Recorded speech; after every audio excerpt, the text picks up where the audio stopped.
Tesla dépose une demande d'extension de marque pour couvrir moteur électrique pour bateaux, avions et jouets. Alors est-ce que Tesla chercherait à se diversifier? Moteur asynchrone non destiné aux véhicules terrestres, moteur pour avions, moteur nommément moteur synchrone autre que pour véhicules terrestres, moteur aimant permanent, moteur de bateau, système d'entraînement ayant 2 moteurs synchrones ou plus, couplés par des embrayages pour entraîner une charge commune, moteur électrique pour jouer, etc.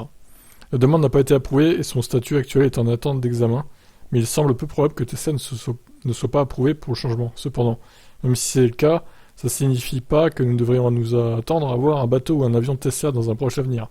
Musk a déjà montré beaucoup d'intérêt pour un avion électrique. En 2020, le PDG a déclaré qu'une batterie qui sera assez grande pour alimenter un avion, qui a une combinaison de plus de densité d'énergie, 400 Wh par kilo, avec un cycle de vie élevé, était attendu pour moins de 5 ans. Dans moins de 5 ans, donc 2027, éventuellement. Même si Tesla n'a pas de plan immédiat pour développer un avion électrique, certains ont déjà pris leur envol. Harbour Air au Canada a remporté le premier vol électrique commercial du monde avec un vol d'essai de son hydravion électrique propulsé par Manix. Manix a également participé à un autre vol d'essai en mai, qui était le premier vol réussi du plus grand avion électrique du monde.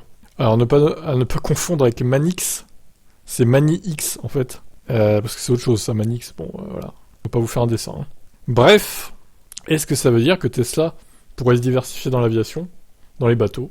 Bon, à court terme non, mais peut-être qu'à plus long terme, dans 4, 5, 6, 7, 8, 10 ans peut-être, à voir, hein. Ce serait pas surprenant. Allez, ciao.